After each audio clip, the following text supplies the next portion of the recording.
May it please the court, Michael Park on behalf of the appellants, and I would like to reserve 4 minutes for rebuttal. Sure.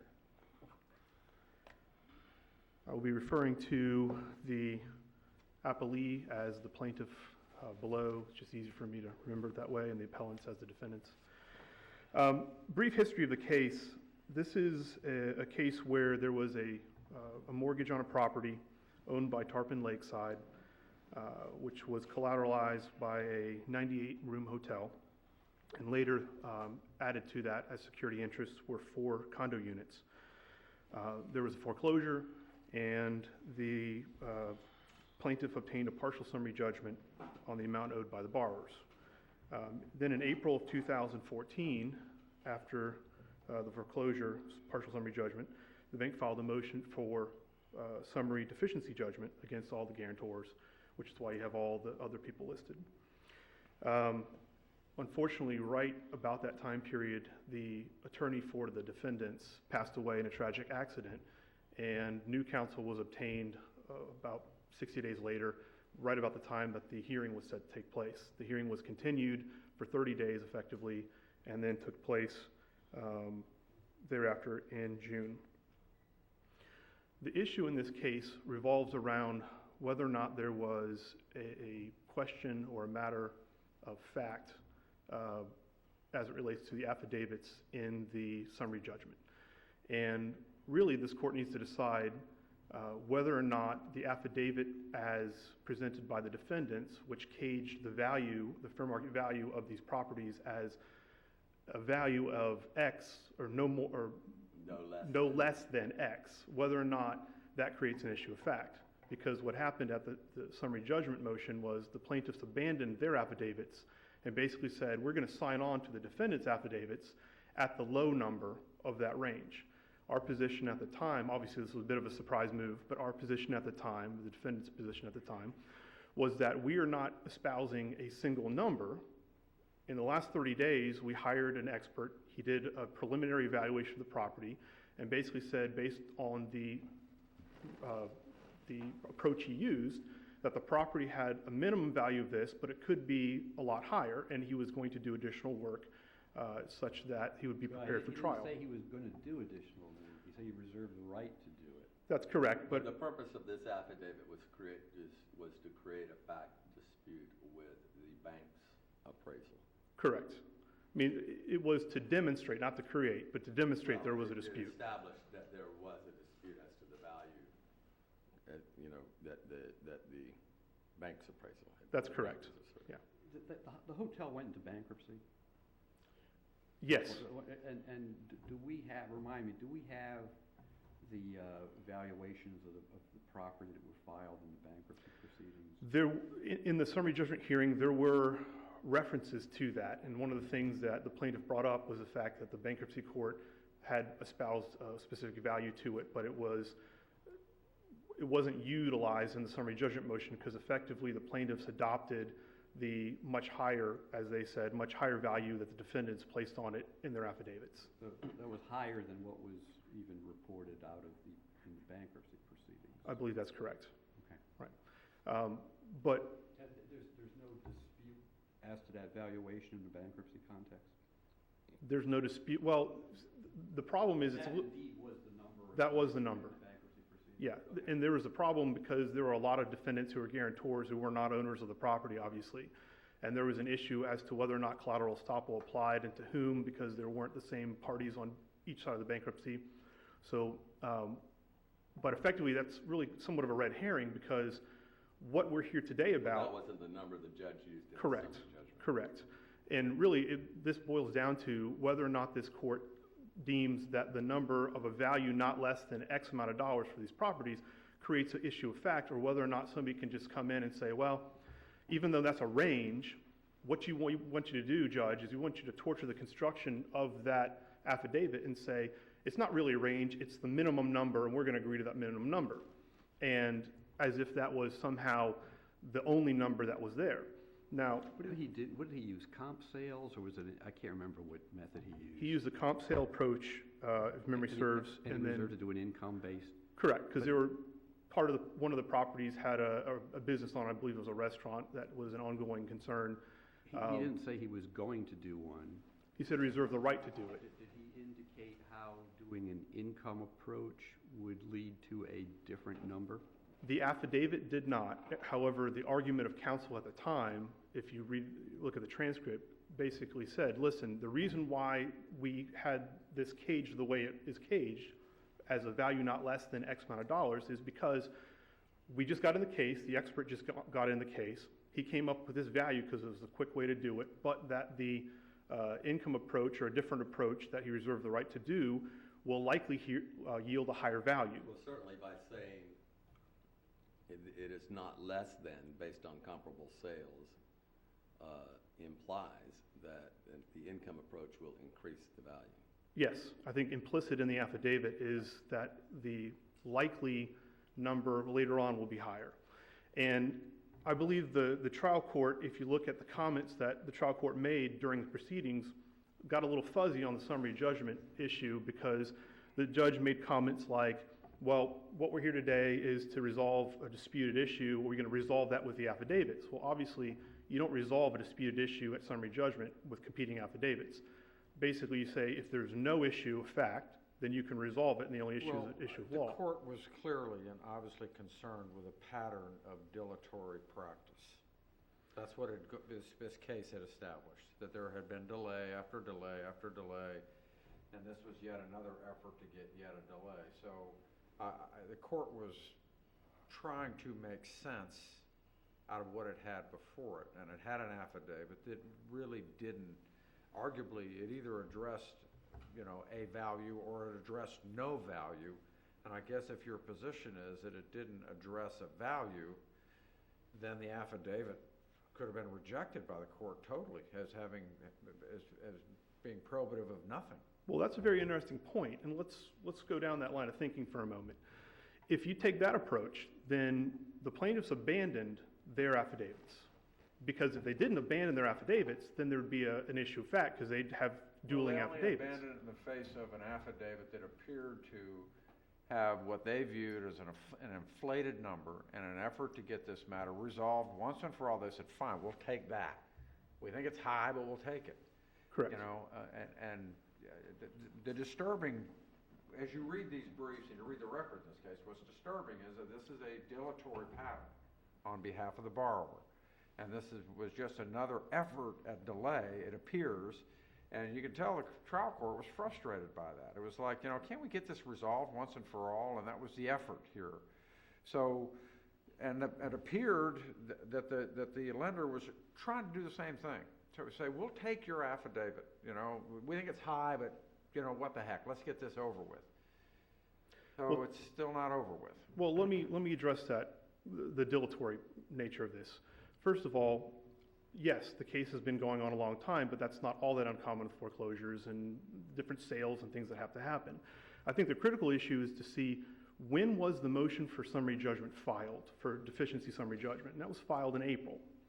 It was set for hearing 60 days later, or less than 60 days later, and the thing that happened in the intervening time period was counsel for the defendants passed away, and the gentleman Mr. Krause lives in St. Louis, I believe, so he had to, from out of state, obtain new counsel to defend the summary judgment motion, which had just been filed. It wasn't as if this motion had been sitting around for 12 months and we had multiple continuances. And it was only continued for about 30 days. So with respect to the dilatory nature of what was going on, there really wasn't a long delay from the standpoint of when the motion for deficiency final judgment was filed and when it was heard. And one of the things, getting back to the issue of the affidavit, first of all, the affidavit, if it's deficient, then it forms no basis for the court to enter an order whatsoever. And the plaintiff effectively had already abandoned their affidavits in favor of that and had adopted it. And regardless of whether it's deficient or not, that issue is now moot because they adopted it, they never objected to it, so that's not before the court. They waived any objection to that. So the issue before the court is really whether or not the affidavit, which says a value no less than X amount of dollars, creates an issue of fact.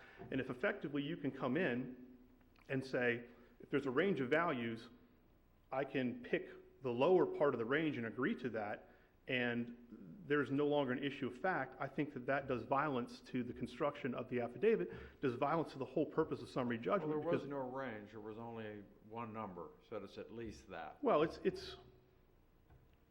is a range of numbers. It's a range Well, from, I think the more accurate way to pose the issue, given the summary judgment standard, or given the burden on behalf of the movement, is whether an affidavit that says the value is no less than conclusively establishes the value. absolutely. That's probably a better way of phrasing it. And if you have effectively an unbounded range, which is it's no less than $1 million, it could be a lot more than that, then how can that affidavit, which they agreed to using that affidavit, how can you agree to an unbounded range and say there's no issue of fact? In the comparable sales analysis, was there anything in the affidavit that suggested that the appraiser was impeded in doing his analysis?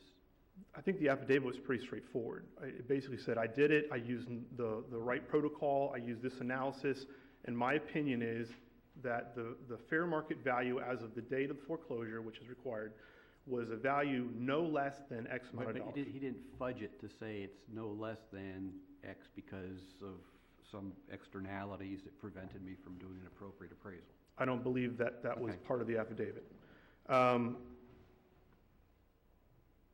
Another thing to consider is that the law basically says an affidavit on the defense, for the defense, or the non-moving party who's coming in to defend a summary judgment motion, the affidavit doesn't have to be full and complete.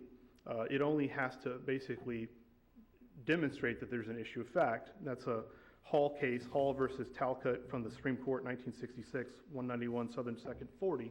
And basically what the Supreme Court said was, the evidentiary matter, and I quote, the evidentiary matter offered must be both relevant and competent as to the issues in the case, but it need not be in the exact form or cover all the preliminaries, predicates, and details which would be required of a witness, particularly an expert witness, if you're on the stand.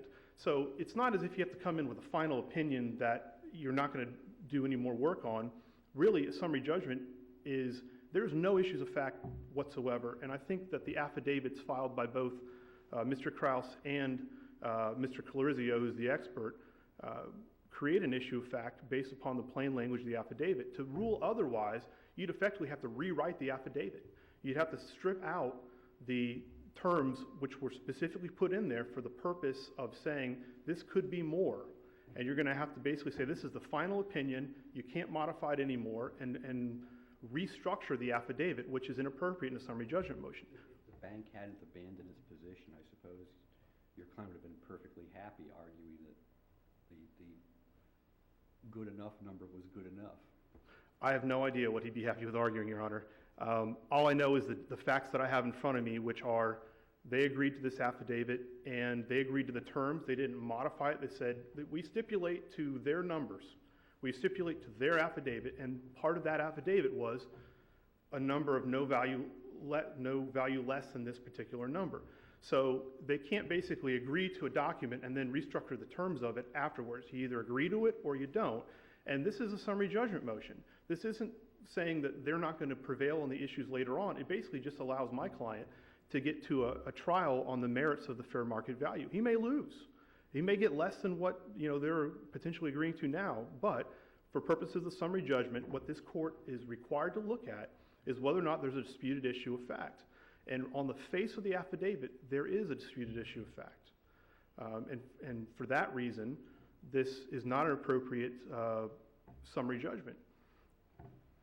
To also, look at some other things which make this a little less clear, some of the things that the judge did in the ruling, he said, we're going to base this on Mr. Colorizio's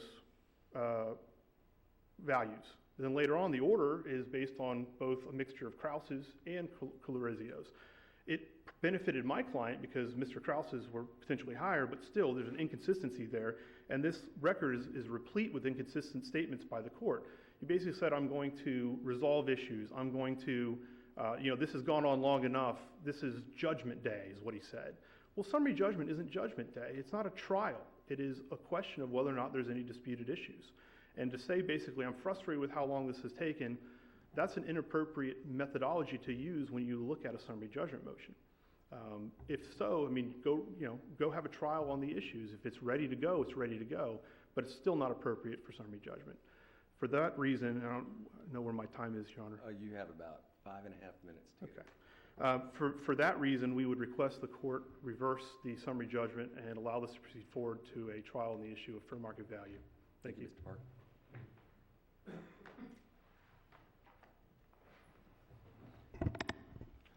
May it please the court, Joe Lang from Carlton Fields, Jordan Burt for PNC Bank. At council table with me is Dana Blunt, and also on the briefs with me. PNC made a practical decision when they came to this hearing to leave $2 million of potential deficiency judgment on the table to bring an end to a proceeding that had already lasted 40 months from the filing of the foreclosure complaint until July 1st. It, as Judge Morris pointed out, it had been a long process, and they don't dispute that. It had been a long process. PNC had numbers that would have led to a $3.8 million deficiency judgment had they been accepted at trial. There was obviously a dispute of fact between the two affidavits, but then PNC left their affidavits to the side. They acquiesced in the plaintiff's affidavits, which had the effect of leaving $2 million on the table and led to a deficiency judgment of $1.7 million. Everybody agreed, Krause's counsel agreed that a deficiency was going to be entered no matter what. It was the amount that was at issue. It was just a valuation dispute. From anybody's point of view, there was going to be a deficiency here under anybody's numbers, and at the transcript, pages 9 and 24, Krause's counsel admitted that. So PNC comes and they leave, as I say, about $2 million on the table and agree to those numbers. There's nothing wrong with that procedurally. It was not an unfair move because they accepted the evidence that was on the record. They accepted the other side's evidence. Now, Yeah, but that evidence was not conclusive, was it? I think it is conclusive. It's the only actual number that is on the face of the affidavit. But the number is qualified. Well, The value is not less than this number. he says, well, all the affidavits say not less than. But anybody can take an actual number. If I was going to make an affidavit that says my watch is worth $100, it would be accurate to say my watch is worth not less than $100.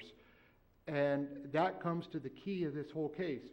If this tactic works to avoid summary judgment without saying anything more than it's not less than a number specific, then we're going to just give up on any summary judgments in deficiency actions. Everything can survive summary judgment just by a little bit of semantic gamemanship. Something that's worth $100 will become worth not less than $100. And if that's enough to make it worth 1 cent more, possibly, conceivably, then you just can't have a summary judgment in this situation because there is zero evidence of any number more than the number on the face. Your appraiser would have said it's not, your appraiser would have said, well, the watch is worth no more than 100 because he actually believes it's worth less. We gave actual numbers. You gave an actual number. Right. Did your number say not less than? No, that's the terminology they use to avoid. So your statement before that all the affidavits say that is incorrect. No, I mean, once we abandon our affidavits, then the only affidavit in the record was said not less than. Right. Right. And that's what I'm pointing out. Obviously, our affidavit has much different numbers, but we have put those to the side. But they didn't say worth not less than these numbers. Which numbers? The appraiser that your affidavit. Right.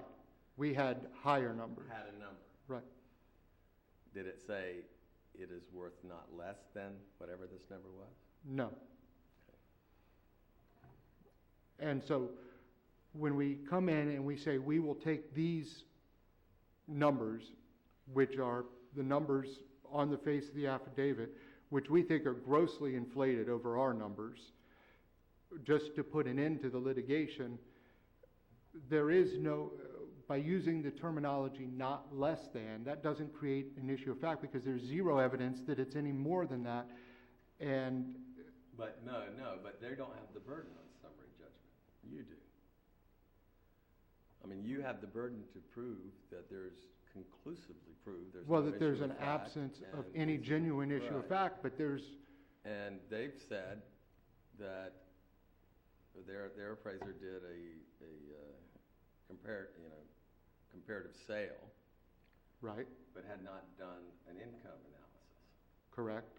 And so the work generally would seem to be incomplete. He was, And, but for purposes of establishing that there was an issue of fact about the value, the affidavit would suffice, but I'm not sure it would suffice as establishing the value. well, let me respond a number of ways to that because there are a few points that need to be made. First, we have 4 condominiums at issue and 1 hotel. The reservation of jurisdiction to do an income approach applies only to the hotel. There is no reservation to do anything else as to the condominium units, where we accepted Mr. Krause's numbers, which were higher even than his expert appraiser's numbers. So there's no reservation to do anything else as to the 4 condominiums. We took the highest number that was stated on either of the affidavits. We took Mr. Krause's number, which is the higher of his 2 numbers. Even his appraiser was lower, and there is no reservation. All that those affidavits say is not less than, but nobody says they're doing any further work on the condominiums. Now, as to the hotel, he does say, the expert, Mr. Clarizio, says, I reserve jurisdiction. Well, he doesn't have any jurisdiction. Well, I reserve. He's saying, yeah, hey, I'm right. not gonna tell you this is the value Right. until I. Well, he does say this is, Not that the less. value is not less than this, and then I reserve whatever he reserves, the right, I think he said the right, to do an income approach prior to trial. He doesn't say he's going to do an income approach, and very importantly, in the. Yeah, but the point is that the affidavit, once you adopt it, it is your burden to conclusively establish the value of the property. And so now you're in the position of advocating this document, and it does not establish the value of the property on its face. I would say it does. It has 1 number on it, and it has there's no evidence of any bigger number once we've. No, you have to establish that there can be no bigger number, that this is the conclusively establishes the fact. There is no evidence that is not speculative that there will be a bigger number, because he doesn't say he's going to do an income approach. He doesn't say that if he does an income approach, it will be bigger. And to that point, in the reply brief, and Where did all that come from, though? Was that just dialogue at the hearing? I think what they picked up in the reply brief is argument of counsel, where counsel says he thinks it would likely be higher. So we have no clue, there's no evidence to support any of that? But it's very important to note, the expert never said that. The affidavit doesn't say that. That's what I thought. I mean, that's what I thought. Right. I understood, and that's what I thought you said. I just Right, wanted the to be clear. affidavit does. So this is just merely Right. rhetoric that's come out in the briefs, of Correct. which there's no foundation for. Correct. Okay.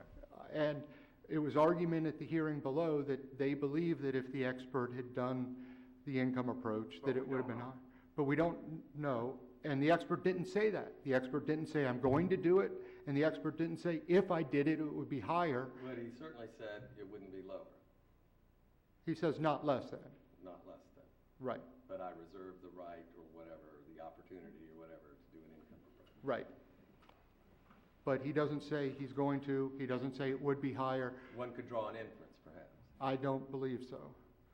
And in fact, if there's an inference to be drawn, I would point the court to Brian Fennell's affidavit. That's our expert in the record, and we're not doing fact-finding here, but he did both approaches on the hotel, Right. and his income approach came out lower Right, but. than the but comparable problem is sales. if there's an inference to be drawn, it has to be drawn favorably to the non-movement for summary judgment. but I don't think there's an inference to be drawn either way. I think there's only one number, and it's not less than, and I think PNC has the right to come in and accept the only numbers that are there that day to put an end to a lengthy litigation. No, what you're saying is that PNC basically said to the Judge, we can settle this case right now because by accepting that number. I don't think it's a settlement. I think it's a practical way to finally bring an end to a lengthy litigation where, they're going to leave $2 million of a potential deficiency judgment on the table. But, it had been 40 months then. By this time, as I stand here today, we're closer to 50 months. And Had you previously moved for summary judgment? on the deficiency? No. It was April of 2014 where the deficiency motion was filed. And there's been no subsequent motions filed to the summary judgment in an attempt to bring some higher number or any of that? No, after this final judgment, or after this ruling at the hearing, I would have thought that you might see a rehearing motion, with a supplemental affidavit saying, let me be clear, no such supplemental affidavit, nothing on rehearing like that. Here we are on appeal based solely on what was in the record at that hearing.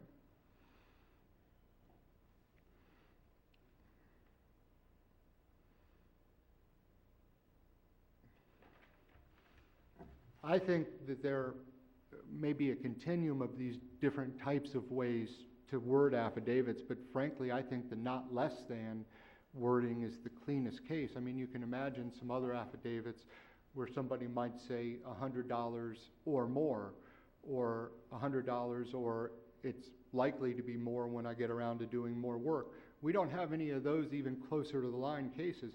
All this says is not less than, and as I say, that's the same as saying $100 unless you go on and make some opinion that some basis in fact as to why it would ever be more than that. If he had said it's not less than this number, and I think with more work it would be more, that would be a different case. But all they say is not less than, their number, and they don't give any reason why it would ever be more than that, and I don't think it's a fair inference that it will be more than that. And, I've cited these cases in the brief, but, you have the Cessna case, you have the Continental Casualty case.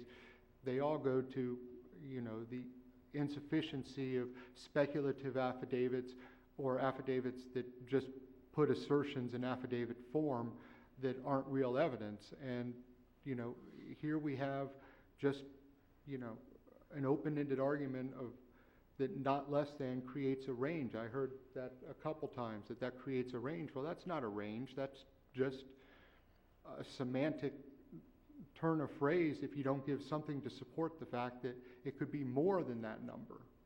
Yeah, but see, here's the problem with, when they filed the affidavit, and I submit that had you not adopted that affidavit, between that affidavit and your affidavit, there would have been an issue of fact that would have precluded summary judgment. Because all they have to do is show that there's a fact dispute. And by having an expert just say the value is not less than this number, which is different from your number, there's a fact dispute. And that's all that affidavit did. And so then when you adopted it, that's all you got.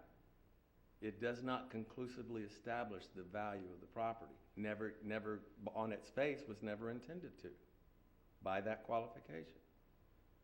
And your burden as the movant was to establish the value of the property. If you had filed that affidavit, I submit that you would not have carried your burden initially on motion for summary judgment. That's where the problem is. And, if you're wanting to disregard that language, for, just by saying, well, this case has lasted a long time, well, I think Mr. Parker's right. That's not in the summary judgment rule. No, we are not making just an efficiency argument, although this clearly goes to judicial efficiency as well. Summary judgment rule doesn't go to that, but other than if you jump through the hoops. But I think we have jumped through the hoops because I don't believe there's any genuine issue of material fact once we put our affidavits to the side, and there are values on the face of these affidavits. These are not affidavits that say that we will come up with a value once we do some work. And in fact, Mr. Park admitted at the hearing that he couldn't file an affidavit that just said that I can't file an affidavit that just says there is a fair market value that we'll come up with. He had to come forward with a value at the hearing, and he did that. He filed an affidavit with a value, and then we come in and we say, we will accept that value. We think it's grossly inflated, but we want to put an end to this. And I think that if all you need to do to survive summary judgment and a deficiency action is file an affidavit that says that the value is not less than, then I think the courts are going to be flooded with, trials of deficiency actions that really don't have any. Well, no, because in that case, if it said a number or not less than, there would have been a fact dispute vis-a-vis your affidavit. You're talking about the difference between an affidavit submitted by the party who does not have the burden and an affidavit adopted by the party who does have the burden. The affidavit, for the first purpose, was sufficient, and I submit that for the second purpose was not. That's the problem here. Right, but it would have created a fact issue that would have precluded summary judgment. You say the value is X, he says the value is not less than X plus. There's a fact issue. and we agreed with that. Right, so now you drop your, Right. and you say the value is not less than X plus, but it doesn't establish the value. And we think you should be able to do that because there is no reason to believe that not less than means even 1 cent more. You have to prove it conclusively. You don't get the advantage of an inference that it wouldn't be more, he would have said it. There's no evidence, there's nothing to believe. It doesn't have to be. I don't even see that there's an inference there, Your Honor, with all due respect. I think the inference is, he says, I have done comparative sales. The value is not less than this, but I have not done an income approach, and I reserve, the ability to do that. I think the inference is that it is going to be more, or it could be more, and your burden is not, if you say it could be more, you haven't satisfied your burden as movement for summary judgment. Especially given that the more is to the benefit of the other side. Let me emphasize, and I understand your point, I don't agree with it, but I do want to, Yeah, we disagree. We don't have to right. agree. But I do want to emphasize that if that is the analysis, that only applies to the hotel, because that reservation of the right to do anything else is not as to the condos. The 4 condos, the only language was not less than, with zero indication that anything else was going to take place. And so it's only with the hotel that he was talked about reserving his right to do some income approach. But in all events, I think I've made our position clear. I'm not sure I can say anything more about it. I would ask for an affirmance across the board, but I would also point out that there is a distinction between the 4 condos and the hotel. And then finally, I want to point out that the only issue that's been raised on the appeal is the valuation issue. There were some affirmative defenses below that were subject to the final judgment that haven't been raised here. And I want to make sure that they don't get opened back up in any way. Thank you, Mr. Lane. Thank you. You did well under fire. I'd like to address just a couple of these issues. First of all, I think the suggestion that overturning this and allowing an affidavit by the non-moving party to say a number not less than will create this flood of cases, I think is incorrect. Because what we have here is a really unique situation where one side has an affidavit at such a number, they're moving for summary judgment saying there's no issues of fact. Then you have the non-movement come in and say, well, this is the issue, it's not less than this number. They abandoned their numbers. Right, at that point, there's a fact issue and you go to trial until maybe another summary judgment. Exactly, and you're not going to have a lot of these issues or these situations, I don't think, where the moving party is going to abandon their side and just adopt the other side's affidavit. And it's interesting and it's a bit ironic that in one hand, they're relying upon this affidavit in order to get a summary judgment, but on the other hand, they're attacking the validity of it because they're saying, well, it has speculative language, it's too speculative, and all the cases they've cited with regard to speculation all relate to the affidavit, the sufficiency of it. So they're attacking the sufficiency of the document, they're attempting to have you enforce to get a summary judgment. And that's really circular reasoning. Other thing is, if they didn't like this affidavit, or they think that the language contained in the affidavit wasn't sufficient or it's speculative, they should have attacked the affidavit at the trial court level and said, no, Judge, the only evidence you have in front of you that's competent substantial evidence is our affidavit. This one's too speculative and you can't use it. But that's not what they elected to do. They chose to use this affidavit and they now have to live with it. Judge Norcutt, I think your point was right on, very well taken, right on point, which was you have different standards for these affidavits. The case law says it. You have a different standard for conclusively proving no issues of fact in one affidavit, whereas the defense or the non-moving party does not have that same burden. And now they're effectively adopting the language of the non-moving party's affidavit, which may be sufficient to survive a summary judgment motion, but insufficient to conclusively prove a specific value. And for all 5 properties, the language in the affidavit says a value not less than X. So I would disagree with the assertion that the only disputed value here is with regard to the hotel. If you agree that the hotel has a disputed issue of fact, then the rest of them have a disputed issue of fact, regardless of the right to reserve or the right to do an income approach. All of the values were caged in the terms of not less than this. And as I said, the 1966 Supreme Court case of, I think it was Hull, says that to survive a motion for summary judgment, the defending affidavit, the non-moving affidavit, doesn't have to be conclusive, it doesn't have to lay out all your proof, it basically just has to create an issue or demonstrate that there's an issue of fact. And this affidavit did that, as to all 5 properties. So with respect to that, I think that there's a big difference between trying to travel on this document or the affidavit for purposes of establishing the right to a summary judgment versus defending one. They also said, this is not a settlement, or you were talking about, was this a settlement? And they said, no, summary judgment. Well, in fact, they called it a stipulation. They said, we'll stipulate to that number. Well, there was no stipulation because the defendant never agreed to a stipulation. To stipulate, you got to have both parties agree. There was no agreement here. So effectively, what they attempted to do was to take the low end of the number of the affidavit because they just didn't want to continue on in the case. Now, it's their right to attempt to give summary judgment using the affidavits that they're traveling under, but they can't modify the affidavit to suit their own needs. And that's effectively what they're asking you to do to affirm that what the trial court did was to modify that affidavit. So what we have here is an affidavit which sets a floor, and it is a range. It's an unbounded range, if I remember my mathematics correctly from middle school. It's an unbounded range, not less than, it could go up to infinity. So the number could be any number of things on these values.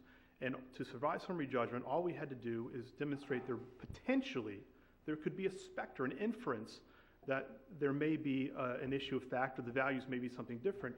And Judge Norcutt, you're absolutely correct. These don't establish a number. They just simply say it could be a number greater than this. So if you want to attack the validity or the nature of the affidavit, that's fine. They can't do that anymore because they adopted it, and that's the affidavit they're traveling under. So we have an affidavit which they're attempting to get summary judgment on, which is a range of numbers and doesn't conclusively establish for any of the properties a specific number. And for that reason, summary judgment was inappropriate, and this needs to be reversed and remanded back for continuing trial, basically to continue to trial on the fair market value of the properties. Thank you, Mr. Park. Thank you. Thank you all.